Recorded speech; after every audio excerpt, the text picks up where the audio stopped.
we are all in for a treat, ladies, gentlemen, and people. So, it's been quite a year in the world of movies in Hollywood. And in a year we weren't able to go to the movies, they still came to us one way or the other. And we have a lot of great movies to celebrate, talk about, and honor. So, having said that, this Sunday, April 26th at 6:30, the 93rd Academy Awards, aka the Oscars, are this Sunday. And I have the incredibly talented host of the Amazing Marvel podcast to talk Oscar predictions. And he's going to come back this Monday as we instantly react to the show. So, everybody, I'm so happy to say, welcome back, Mike Guimond.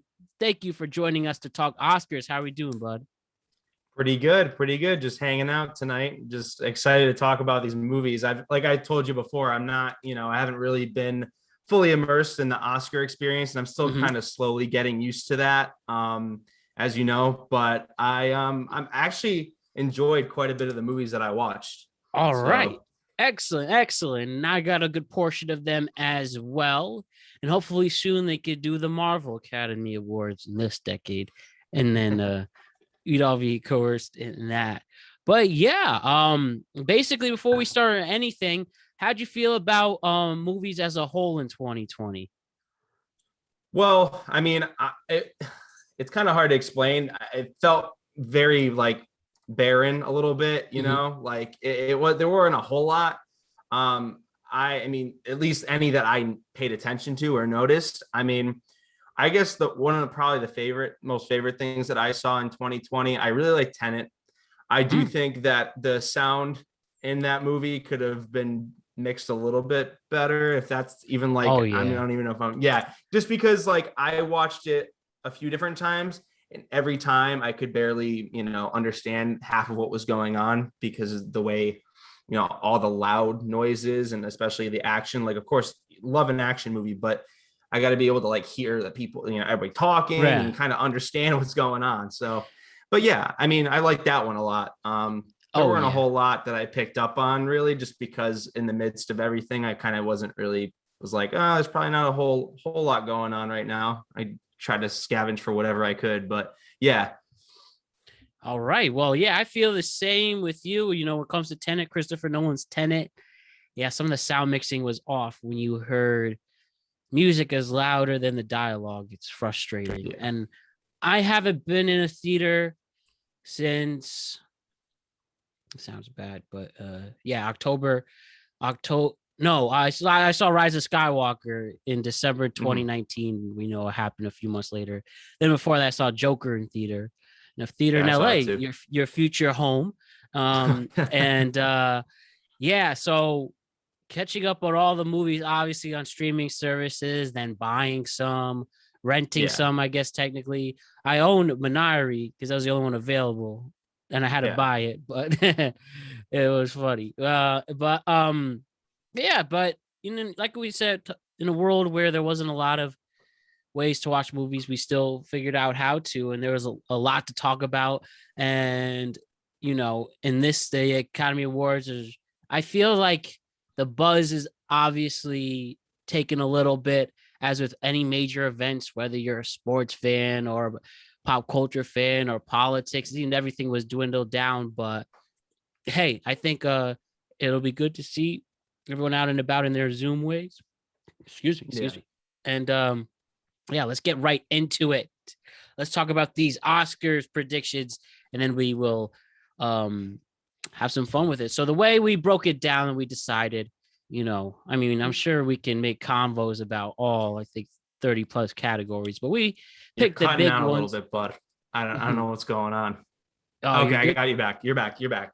All right, cool. No worries. Fix our technical difficulties. But as I was saying, the way we broke this down was the major categories. Now, I'm sure we'd have so much fun doing all 30 plus, but we're just getting to the nitty gritty with it. And the way I talked about this with Mike is just, we're going to go over specifically cinematography, documentary. We're going to the big categories, which include adapted and original screenplay, supporting actor and actress, best actor, actress, the best director, and obviously the best picture. So we'll start with the documentary, and mainly I just really focus on that one. Mike, you weren't able to get to see any of the nominated pictures, and it's okay if you haven't, but I'm just curious because I know I was a little late telling you that, so it's on me for it. But any of the best Oh documentaries? yeah, I hadn't. I don't think I had seen any of them. I mean, I could go back and check real quick just in Mhm. case I stumbled across one like on and that I might have forgotten about. Yeah, But yeah, I mean, none of these look very familiar to me. I haven't seen any of them. it's So, all good. No but I'm curious to worries. see what you thought of your like pick for that.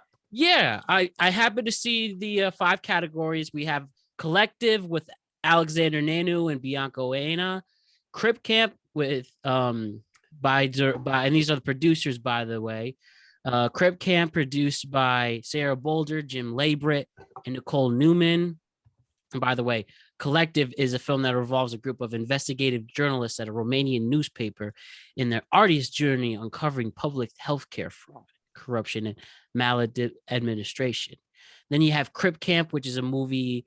It's a Crip Camp is a movie is based on a camp with people with disabilities. Camp Jed, a summer camp in New York. And they describe them as a loose, free-spirited camp designed for teens with disabilities, starring Larry Allison, Judith Heumann, James Liebert, a bunch of people who were campers, and they eventually turned themselves into activists to fight for the disability rights movement, and follows their fight through intense legislation. Then you had the Mole Agent, which is about a private investigator going undercover in Chile. This was actually a Chilean movie, also got nominated.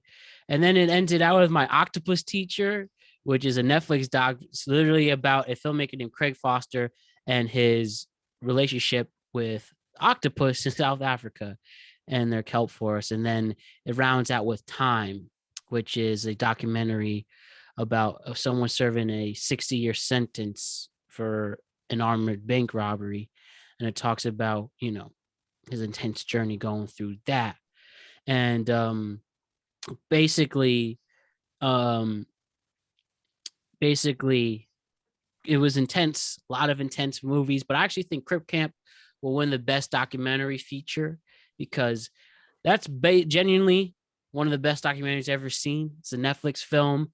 It was, as we mentioned, about these campers from a camp for people with disabilities, and they became activists to fight for the disabilities right movement during the Carter administration, then Reagan administration, finally overturned when the Disabilities Act was passed in 92.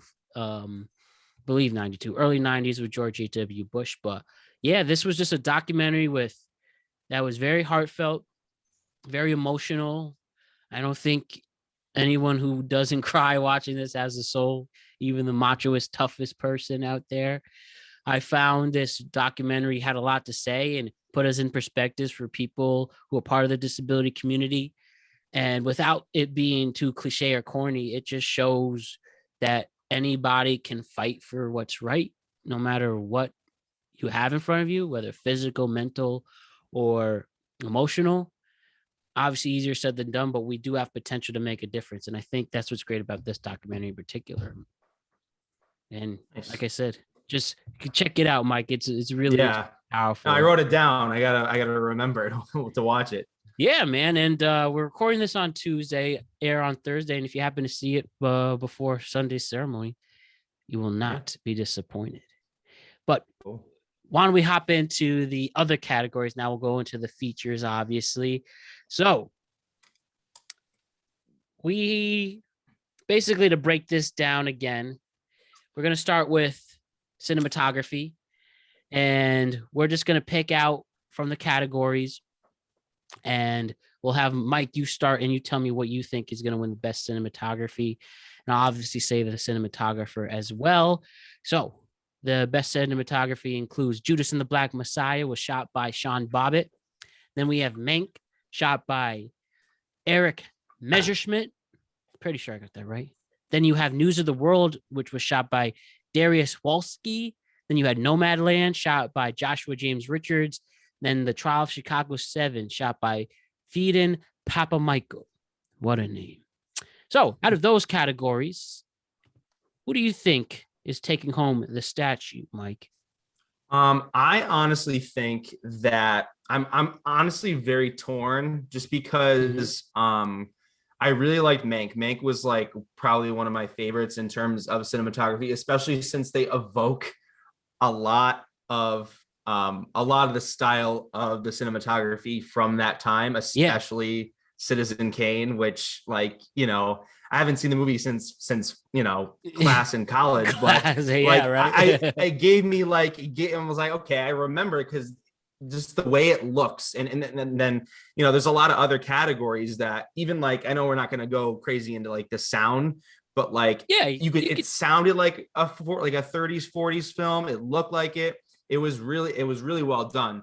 But I do think Nomadland also had some really good cinematography as well, just because it did feel like almost like a documentary to me. It was a very real, very raw, way of filming. So, if anything, me personally, I really like Mank, but I feel like Mank is also somewhat kind of a niche film. Like it really speaks to the film, people really immersed in the film industry, like you and me, but not exactly like general audiences. I'm just trying to, I don't know how they pick, but I might have to go with Nomadland for this. Right. And the way usually the Academy works, you're split up. I'm sure you know this, Mike. You're split up in your categories by your work. Obviously, cinematographers are going to vote for cinematographers. Actors are going to vote for actors. The producers vote for the best picture. And I do think obviously Mank is your type of movie. If you're a huge cinephile. Obviously, not everybody is, but I think at least for those who are had like the general feel of that 30s and specifically 40s Hollywood, they'll could get appreciation for it once they let their pretentious self, oh, this is black and white, I'm not going to watch it. But once you let that go, it's a very entertaining historic movie. But I actually agree with you though. Nomadland. I say Nomadland, again, shot by Joshua James Richards is going to take the golden statue simply because, like you said, Nomadland, first of all, anyone doesn't know, it's about people nomads down in the Midwest, in the Great Plains states, in the west part of the United States, about someone who was laid off and then living amongst the nomads during the Great Recession. It was shot, it's set in 2009. Isn't that crazy though? We were young kids, this movie existed. And it's also based on a book. And I think it really, the cinematography lets us understand the nomad world as living through them, obviously with great plane shots, establishing shots, so much depth of field that you actually feel you're in amongst the mountains. I think, using more of your natural light for these bigger sets to actually get that feel as well works to your advantage for the viewer. And also just seeing these like the feel as I get older and understanding the cinematography is supposed to make you feel the world of the characters. And even when you see like Frances McDormand's character working at Amazon and that hard white collar workers and seeing the great settings they must work in, and then being enclosed when you go into your trailer, I think it's a good tool that makes us feel some type of way, and I think that's going to be used to its advantage. Yeah. Anything else to add with the cinematography category? No, I think that's about it. Great. So next, we're gonna get into our writing categories. I'm a sucker for great writing. So, like we said, so next we have our adapted screenplay, and let's look over the categories. So first you have,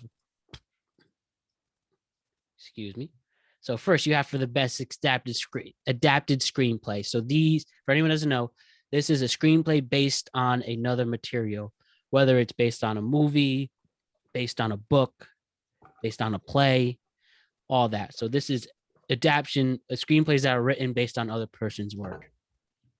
So you first have Borat's subsequent movie film from Amazon, Screenplay written by Sacha. Okay, this is a really big list. I'm gonna be amazed. Yeah. So you have Sacha Baron Cohen, Peter Bainaham, Jenna Friedman, Anthony Hines, Lee Kern, Dan Mazer, Erica Ravinovja. I know we got to work on those pronunciations, but then you also have Dan Swimmer, and then the story itself by all those people, including Nina Pittard. So 8 people could possibly take an Oscar. That's nominated. Then you have The Father, which was written by Christopher Hampton, Florian Zeller, based on the play that was written by Zeller. By the way, Borat is based on the characters that Sacha Baron Cohen obviously made famous. Nomadland again, written by Chloe Zhou, who also directed the film. This is based on the book by Jessica Bruder. Then you have One Night in Miami, written by Kent Powers, based on his play that he wrote. And then you have The White Tiger, written by Ramin Baharni, based on the novel by Arvid Indiga. So I'll start with this, and I'm going to go crazy. And I think this film actually won the Writers Guild Award for Adapted Screenplay. And I think Borat's actually going to take the Adapted Screenplay Award, simply because I think you have funny characters. You had a plot that actually says something. I think the intense political climate we're in allowed people to understand it more. And also, it was just an entertaining, funny movie, obviously crude, obviously grotesque. But I think the bigger message of what this country is becoming, plus the entertaining, funny screenplay with not the typical Oscar bait, I think it could be used in its advantage. What do you think, Mike? Who's winning this Adapted Screenplay Award? Well, to be fair with these, I only watched a couple of them. I did think that for me, I thought the concept, I don't know if it has much to do with the writing as it does with the, I didn't check and read up on the screenplay, but I really thought The Father was interesting. I thought that the fact that they would like change the actors and actresses, and to kind of evoke the sense of dementia. Mm-hmm. I mean, I don't know if that has much to do with how it was written. I do think that, I mean, in a situation like that, with a family that's having a daughter that's having to deal with something like that, I did think that it was, a lot of the dialogue, especially with how, Anthony Hopkins and how a lot of the things that he delivers, I thought it was very well done. And Nomadland as well. I mean, Nomadland is also a very, like I said before, like very real, very raw, authentic, probably pretty authentic story. So, I mean, it's kind of, if I'm choosing between those two, given the ones that I saw, I might have to go with Nomadland again from Chloe Zhao. All right. Good choice. Good choice. Now let's hop to the original screenplay. So this, you have Judas and the Black Messiah, where the screenplay is written by Will Bierson and Shaka King. And the story was by King and Burson, as well as the Lucas brothers, those comedians, Keith and Kenny Lucas. And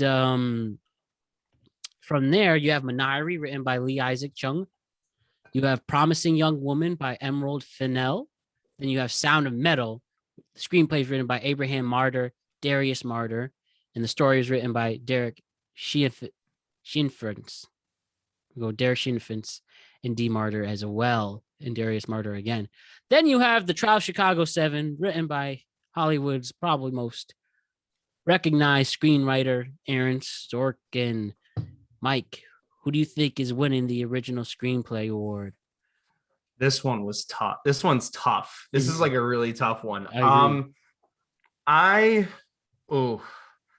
mean, I have to pick one. It's so hard, but I don't know. Like for me, I found Sound of Metal to be, I kind of found it to be very similar to, to Nomadland. It felt very raw, very real. And I think the story is amazing. Just, the having the character who has who's in a metal band loses ability to hear. That's just such a crazy story to me. Promising Young Woman, definitely there was a strong narrative behind the lead. I'm trying to remember right now. Carey Mulligan. Carey Mulligan, yeah. So, and I thought that was a pretty powerful story too. I don't know if it would take the win. I feel like it's funny because Judas and the Black Messiah and the Trial of the Chicago 7 almost like kind of are in the similar world. Exactly. I mean, they're very different movies, but they're very, and it speaks to, the climate of the world today too. Yep. I thought Trial of the Chicago 7 was a very punchy, very like, it was serious, but it balanced serious and like the empowerment, the sense of revolution, like the hype that comes from that. I thought that was really well done. But at the same time, Sound of Metal as well. I mean, there's only so much, like, I mean, in terms of story, it's one thing it's a pretty heavy story, but there's not a whole lot of dialogue. Minari was pretty good too. That's the thing. These are all good nominees, which makes it so hard. Right. I mean, Minari is about, a family who's trying to, the Korean family who's trying to make it. I think it takes place in 83. Yep. 80s. Takes place then. Yeah, and they're trying. Stephen Yeun's character is trying to, start a farm, and it's really this is a hard one for me. But I guess the story that I think I was most I'd say that I was most moved by at the end of the day was Trial of Chicago 7. Yeah, I really like that one, and part of me has like strongly gravitates towards that one. What made you moved by it? I between the serious, situations in regards to, all of, between racism, between, ending the war. I think all those are all serious, topics that all these people, all the people that were on trial, they tackled them really well. But at the same time, it's like, it's also important too, that like, it's like, there's a little bit of, I don't know how to describe the energy I'm trying to think of. Like, it wasn't like comedic, but it was like, it's nice to watch a movie that makes, it makes, and that's the thing too, is like, at the same time, it's not, to me, that's kind of what makes it lack the power punch, I guess, is that it's not as serious. But I thought it was really well done. I thought it was really well written. So I think I'm gonna go with Trial of the Chicago 7 for that one. Solid choice with there. Solid choice. I messed with it. And where I'm going with this, again, as you also mentioned, a very hard choice. But I'm going to go with Judas and the Black Messiah because of the characterization, most of all, that I think out of these, obviously great character development for all of these films. And I have a lot to say about Sound of Metal a little later, but I just think with all human emotions are hit with Judas and the Black Messiah, you have, a guy who's not supposed to be an antihero. You're following the villain the whole time with the Keith Stanfield's character. And playing as he played Bill O'Neill, you legit hate him. You're disgusted by him. You sympathized him at the opening scene, getting arrested and stuff, but then you realize that he is just putting on a front and faking, and it makes your blood boil. You get into it. Then you have these tragic figures you care for, like again with and then when you had, with Daniel Kaluuya playing Fred Hampton and his sad story, and then you felt for his significant other that got lost to this heinous act. And this movie just really is eye-opening. And I think the writing specifically with the characterization made you just have hate these characters, but you just love the story that entertained and moved by you. So yeah, let's go with Judas. That's for me. I had never heard that story before, like the one that Judas and the Black Messiah told. I was very intrigued by it too. I thought it was really well done, and that's the thing to me is like it definitely felt more powerful like than Trial, because to me it was definitely, like you said, there's a lot of characterization. It hits the emotions a lot. So yep, that definitely probably would have been my second choice. Good. So we'll go now the acting categories. the supporting actress award will start. You have Maria Bakalova from Borat's subsequent movie film playing Tutar Sagadiyev. Then you have Glenn Close and Hillbilly Elegy as Bonnie Maymaw Vance. And in a sense of irony, she actually got nominated for a Razzie for the worst supporting actress. I don't know if you knew that. You know, the Razzie Awards were not complete opposite of the Oscars, and she got nominated for both. So, Oh, wow. you know, okay. Then you have Olivia Colman in The Father as Anne. Then you have Amanda Seyfried, who plays Mank, who's in Mank, playing Marion Davies. Then you have Yeon Yoo-jung in Minari playing Sunja. I think I'm actually going to go with Maria Bakalova and Borat. I think Borat's going to be 2 for 2 with their Oscar nominations. I think Maria's character and her performance, obviously just bad shit, hilarious, laugh on the ground. She's going to be a star. But I think the way she helped represent her character, dealing with, the way she was able to compete with Sacha Baron Cohen as Borat. I mean, she stole the show. She had a character that, went through, so I think has gone through a lot of people dealing with the immigrant experience. And she played that both sensitively while also being very funny. And she was just damn entertaining in it. And I think that was the most unique performance out of any of the categories. And why not? Why not? I think she can shock some people. Yeah. I personally, I had only seen a few of these, but I personally think that for my choice, for actress in a supporting role, I feel like Amanda Seyfried in Mank, as Marion Davies. I've seen her act on screen before, and the vibe that she gives off, I feel like she was like, this was her role. Like, as soon as I saw her on screen and portraying her, Marion Davies, I was like, she's like perfect. I mean, to me, that out of all of these and all the ones that I had seen anyway, this one hit me the most. So honestly, I have to, like, no questions asked, go, I'm going to go with Amanda Seyfried for sure. All right. I saw her once when I was flying home from LA. She was on the same flight as me. We were in two different categories, but I saw her and I said the story before, but we were standing next to each other. I chickened out to say hi, like literally the as far as I am from the computer to here, pre-pandemic. We were next to each other, and she was busy on her phone, and who would have thought Oscar nominee all this time later, and she was really great in it, really was. Yeah.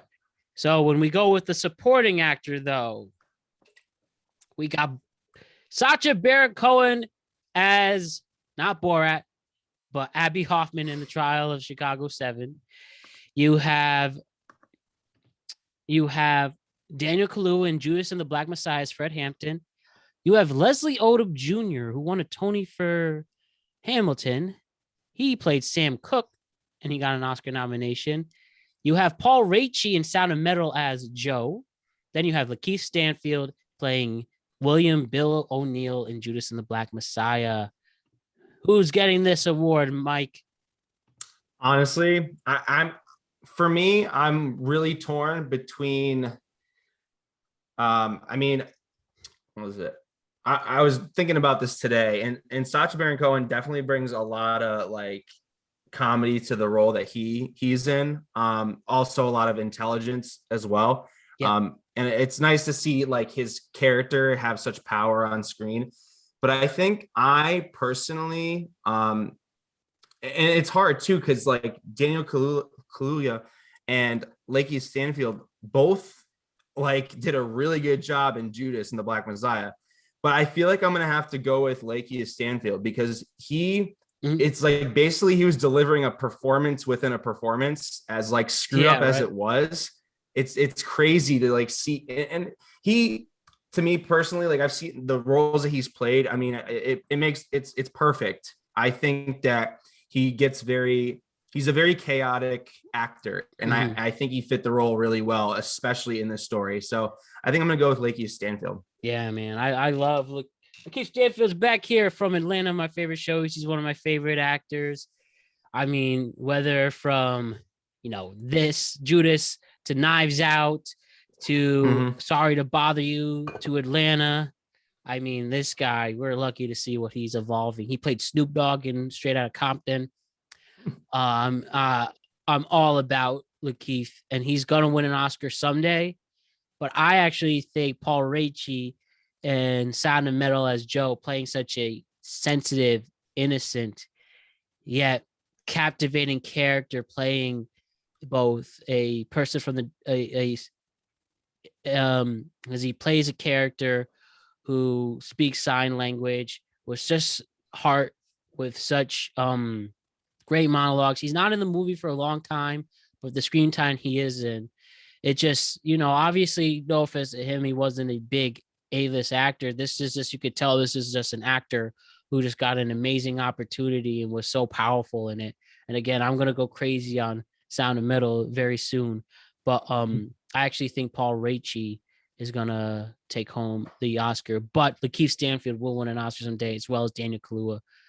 This is my favorite category out of all of them. And I just want to see Sacha Baron Cohen get his Oscar for writing, but definitely acting again soon. So now we go to the Best Actress category. So we got Viola Davis and Ma Rainey's Black Bottom as Ma Rainey.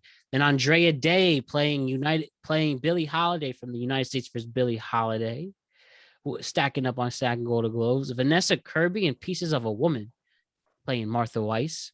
Then Frances McDermott in Nomadland as Fern. Then we have Carey Mulligan in Promising Young Woman as Cassandra Cassie Thomas.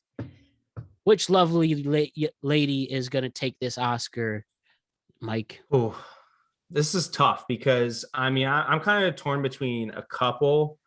I didn't get a chance to watch Ma Rainey's Black Bottom in full. I was kind of like in and out of it, but if I'm making a decision based on the movies that I saw, like the two that I did see, honestly, I think Frances McDermott is going to take it because, that'd be a third one too. Yeah. Oh, really? Yeah. Yeah. See, that's the thing is I really liked Carey Mulligan's performance. I thought she was very stoic, but she was also very I don't know. There was a lot of power to her, but she was also very neutral a lot of the time. And I don't know, it's kind of weird for me. I mean, I thought she did really well. She has some great comic relief. Oh yeah, for sure.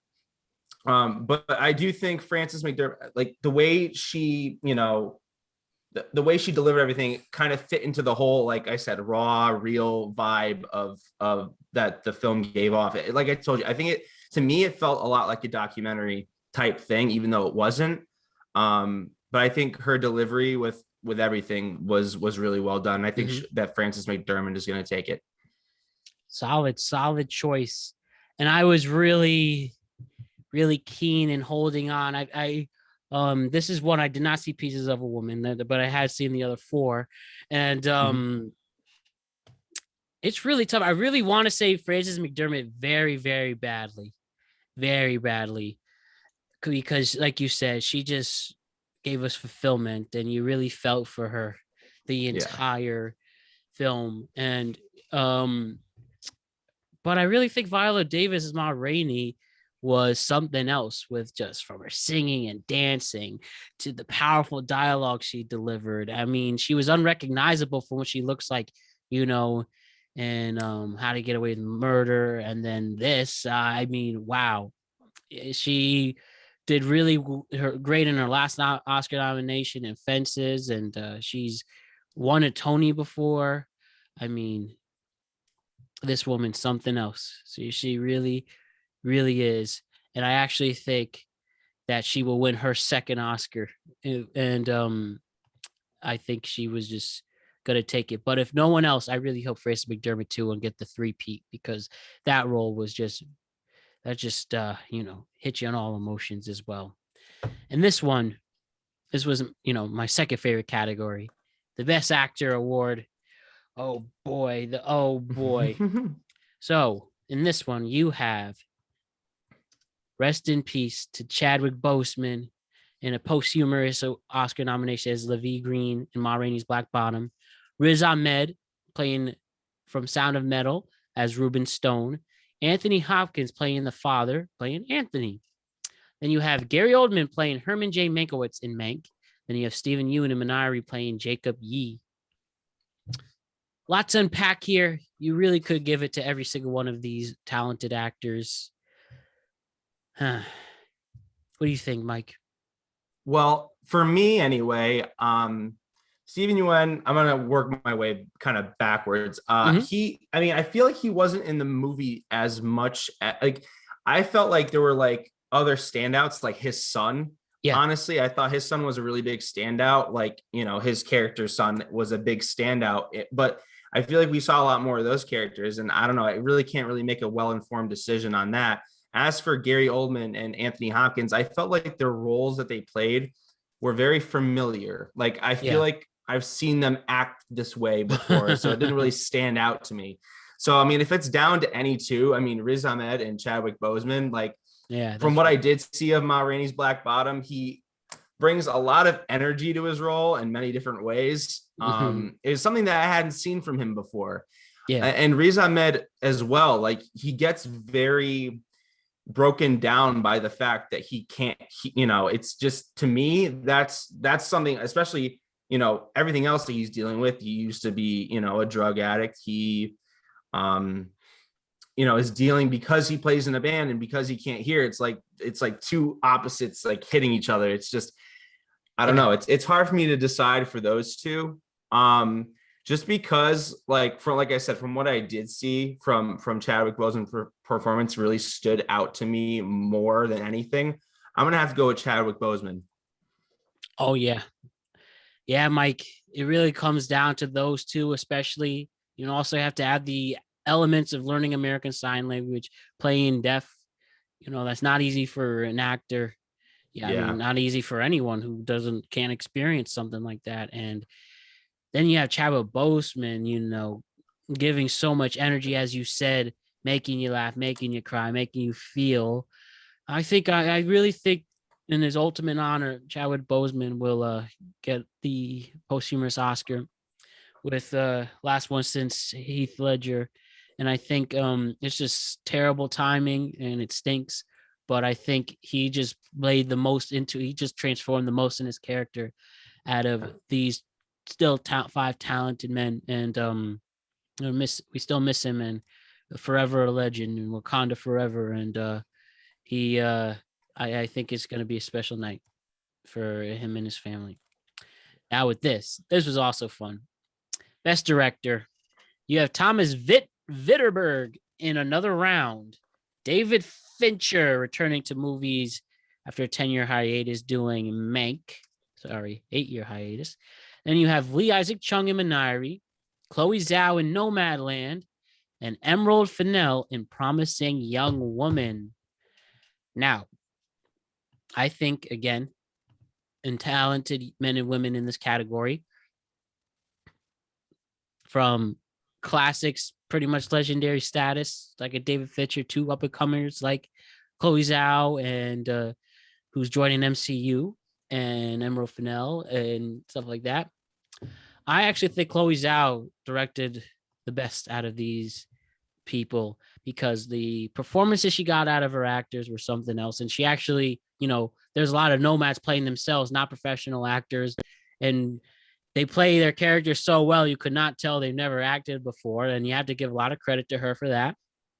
Obviously, the choices she made shooting all those intense depth of field shots, showing off the Great Plains states, has to be accounted for. And, it had a good soundtrack at points. Obviously, the screenplay was both heartfelt and fun. I think she deserves it. She'll be the first woman since Catherine Bigelow just about 10 years ago. And she just did the best in showing all the aspects of filmmaking for her role in directing Nomadland. How do you feel, Mike? That's the thing. That I was going to say the same exact thing. I honestly agree that, like I said, if you can get a film that is to some degree fiction, it's realistic fiction. Yeah. To feel like very real and very raw and almost like a documentary type film, that I give a lot of credit to Chloe Zhao for that. So I do feel like she's going to take it as well. Yeah, that'd be an awesome win. It really would. And she, like I said, just did the best aspects of filmmaking were best showcased in her film. Right. So now with Best Picture, Mike. Oh, man. Here we go with the 9 categories. You have The Father, produced by Philippe Carscone and Jean-Louis Livet and David Parfit, about a aging man who must deal with memory loss and help with their daughter. Judas and the Black Messiah, directed by Ryan Coogler, Charles E. King, and Shaka King, about the Fred Hampton biopic, showing the story of Bill O'Neill turning on the Black Panthers as being an FBI informant. You have Mank, about the writing of Citizen Kane, about Herman J. Mankiewicz writing Citizen Kane, produced by Kun Kaffin, Eric Roth, Douglas Urbinski. You have Minari, produced by Christina Oh, about a South Korean family moving from California to Arkansas to make it as farmers and making the farming community. Again, Nomadland. Big producer list here from Frances McDermott, Peter Spears, Molly Asher, Jan Jaffe, and Chloe Zhao, about a woman becoming a nomad after getting laid off in the Great Recession. You have Promising Young Woman, produced by Margot Robbie and Josie McNamara and Tommy Ackerley. Then you have Ben Browning, Ashley Fox, and Emerald Fennell.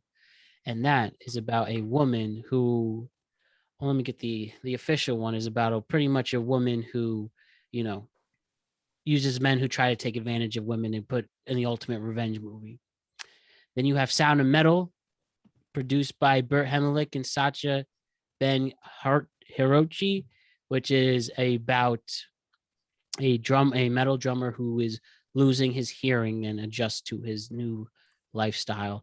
And then you have Trial Chicago 7, produced by Stuart M. Besser and Mark Platt, about the trial of Chicago 7, it's about the Chicago 7, and who was a group of anti-Vietnam War protesters charged with conspiracy and crossing state lines with the intention to start riots at the 68 Democratic National Convention in Chicago. So a lot to unpack, a lot of great movies. I think there's 1 or 2 classics in here. Mike, who do you think is going to win the big prize? Who's winning Best Picture? Oof. Man, this is hard because I badly personally, if I were to choose a fan favorite, I'd probably go with Mank, just because how well-rounded it is. But I'd say probably one of the more daring, creative films that I think could win Best Picture. It's probably Sound of Metal, because it's to me, I think that just like we were saying, I thought that between the sound design, especially having them try to convey, because I know it has a nomination for sound as well. The sound of what someone hears when they're nearly deaf, and and when they have cochlear implants. And I just thought that was really cool. And just kind of the whole journey of Riz Ahmed's character. I feel like it's an interesting and different story that I haven't seen before overall. So I think I'm gonna have to go with Sound of Metal. Oh yeah, Mike. Oh yeah. First, let me ask: do you have a Letterboxd? I do. I haven't used it in a while. I just re-downloaded it just because, I haven't written any reviews for any of the movies I watched, but it kind of put me in the mood to start reviewing movies again. Yeah. Well, definitely follow me as I hopped on that. Every single time I watch a movie, I automatically review it. Yeah. Fun fact, the latest movie I reviewed was Cocktail, 1988, with Tom Cruise, and it was really bad. I gave it 1.5 star. actually one of the worst movies I've ever seen, believe it or not. Oh But man. anyways, if you don't mind, may I read my letterbox for Sound of Metal? Go for it. Yeah. Which I gave it a 5. This is my point. Sound of Metal, obviously these 9 movies, other 8 movies are fantastic. I enjoyed every single one of them, except, well, The Father was depressing as hell and long. Yeah, no, I totally agree with you. But I was besides watching it, that, I was like, but I was like, it's besides too much. that, I enjoyed Black Judas and Black Messiah a lot. Mhm. Mank was awesome for the cinephile in me. Minari was very heartfelt. Nomadland, I actually think they have a great chance for critics to choose, because again, it's just such a well crafted film. Promising Young Woman was very funny, but also had a great message, and I think it made a lot of men reevaluate to make sure they know not to always be a gentleman. I think that's what I got out of Promised Young Woman. Always be a gentleman. Yeah. And then Chicago 7. I love Aaron Sorkin. I love that cast. And that movie was fun as hell because I'm a big history buff as well. But Sound of Metal was a profound experience watching that movie. And just hear my very quick review. I said exactly in Sound of Metal, and follow me on Letterboxd, mbrown3212. 5 stars. I don't give a lot of 5 stars. I wrote down when I give 5, when I do my letterbox, when you do the letterbox rating system, I put a 5-star movie. I say it's amazing and it'll be a classic. I think this is the case here. And what I said exactly. And Mike followed me. Thanks, Mike. Anyways, I said when we could combine cinematic achievements with amazing storytelling, excuse me. So The Sound of Metal, my review, I said when we can combine cinematic achievements with amazing storytelling, it really can make an emotional impact for you as a viewer. And I said Darius Martyr's Sound of Metal was able to absolutely pull this off.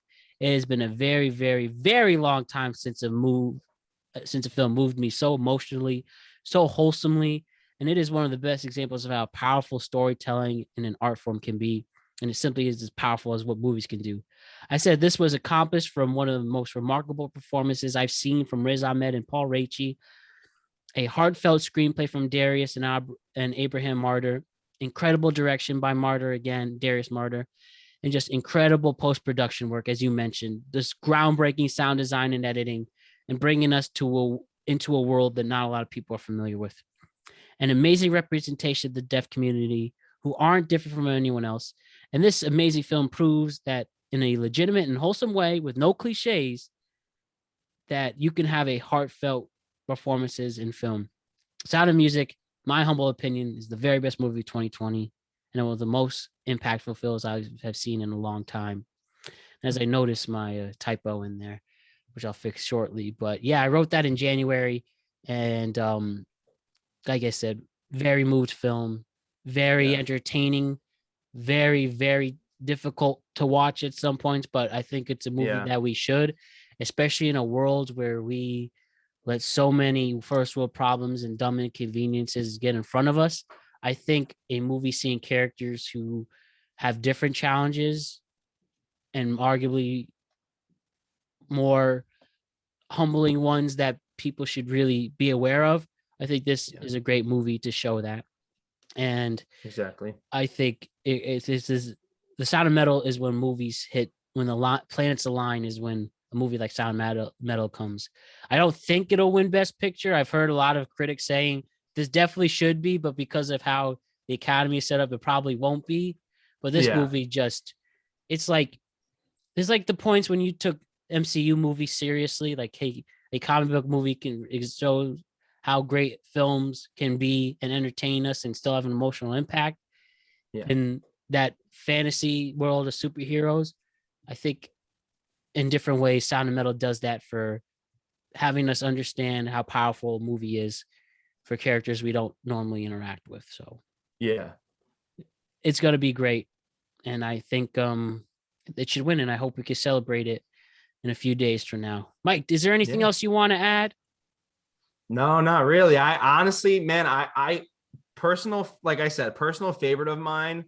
It was the first of these that I watched was Mank, and I have to say, like a lot of like the the way they talk, and which, I know it's definitely different, here.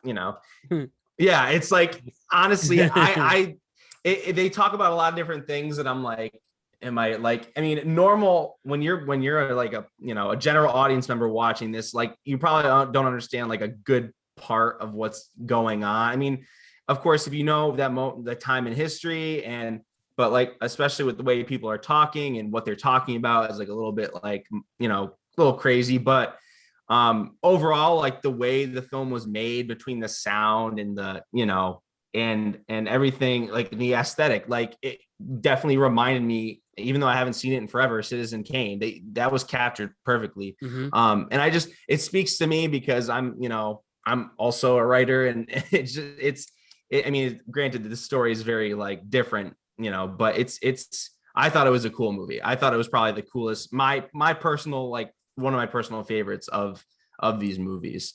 And I also like Trial of Chicago 7 too. I thought that was thought it was very fun to watch. But I mean, is there any of yours that are like that you might not think will win, but like are fan favorites of yours? Adding on to Sound of Metal. Besides that, I ultimately think Nomadland's going to take it, but I also thought Promising Young Woman was, a different type of Academy Award film. I think it's a movie that makes you uncomfortable for the right reasons, and learn something from it. And I think that is a very interesting film to take notice. But I also really like Judas and the Black Messiah a lot, even though it's a very dark and sad story. I think it just shows the big battle is, and the big question it asks: do you put yourself over your community most of all? Right. Yeah. I mean, for me, I just like, again, like I was telling you before, it was something that I had never seen before. Like I never knew about Bill O'Neill. I didn't know anything about it. And I thought it was interesting. And it's crazy, like how little, like it's nice that films can not only entertain, but they can also educate, especially when it comes to those times in history. It's crazy. And I loved it for that reason. I thought it was great. Oh yeah. And incredible performances. I really think Nomadland's gonna have a great day in Judas and the Black Messiah, but I just think Judas and the Black Messiah is an important movie for now, and it makes you uncomfortable for the right reasons. And exactly. But not taking away from Nomadland, because I did like that movie a lot. But I think just a real special highlight that came out of all these films was Judas, Nomadland, and then you had Sound of Metal. And I hope those three films are honored respectfully and deservedly so. So with that, again, don't forget to check out Mike Guimond on the Amazing Marveled podcast. When's the next time we're dropping, Mike? Friday or Saturday, hopefully. We got to catch the finale of Falcon and the Winter Soldier. So I'm very excited for that. All right. So be on the lookout for that. This Saturday we'll drop in. Here is instant reaction to the big finale of Winter Soldier. One more time. Can you just say it one more time? Falcon and the Winter Soldier. Falcon and the Winter Soldier. Yes. Which has been I've only seen the first 2 episodes, but I keep seeing it shown all over the film Instagram pages. Obviously, seems like I like the first 2 episodes. And any other thoughts, any predictions you think what's going to happen there? Spoilers. Well, yeah, I mean, I can't really do it without getting into spoilers, so I'll let you watch it. It does get crazy. Like episode 3, it starts picking up, and you see a character that you've seen before, but you see them in an interesting new light, which is weird. But it gets you hyped for hopefully the future of this character, and then of course there's more characters that are introduced that you get even more hyped for. So it's definitely an expanding world. It always is with Marvel. So absolutely. But do you think a satisfying ending is going to occur? Yeah. I mean, like I told you before. Yeah, exactly. Like I told you before, WandaVision was very, I don't know. You watched the whole thing. Yeah. Yep. Yeah. So WandaVision to me was very like cryptic, and the payoff was, I mean, it was a great story. Don't get me wrong, but the payoff was like not, I feel like it was widely not as accepted as we thought it would be. But I do feel like Falcon and the Winter Soldier is definitely more of a direct, real they lay everything out for you in the narrative. It's a thrill. It's still very much in the vein of the Winter Soldier movie. It's a bit like a very political thriller type thing. And I do think that with this one, it'll be a very direct, very satisfying ending. I think anyway. I hope. Yeah. And it's it's the more Marvel of the most Marvel, quote unquote, Marvel of the adaptions of the, spinoffs so far. While Yeah. WandaVision was really for anybody who especially like TV and pop culture and the cultural references, Marvel is just straight to the point. It's a Marvel story. So Yeah. we're excited WandaVision to was hear pretty. that. Yeah. I'm sorry, your WandaVision was what? No, I think to me, WandaVision was pretty to some degree kind of experimental a little bit. Yeah, I think definitely. that it was very the way they portrayed everything. Like I said, it was very cryptic. So but it was interesting for that reason too. But yeah, definitely when with Marvel, it's nice when things are more direct, especially with Falcon and Winter Soldier. So yeah, I hear that. Well, again, check Mike out this Saturday as he gives his instant reaction to the end of Falcon and the Winter Soldier. And always check him out on all podcasting platforms, the Amazed and Marvel podcast. Mike, we will see you again. I'll see you on Sunday night, but we will see you in the show. We'll see the audience. We'll see you this Monday, the first ever back-to-back guest of the Productive Conversations podcast, as we react to the big night in Hollywood. So until then, Mike, I'll see you really soon. I appreciate you a lot. You're the man. And I'll see you on Sunday. See you Sunday. So long, Mike. See you later.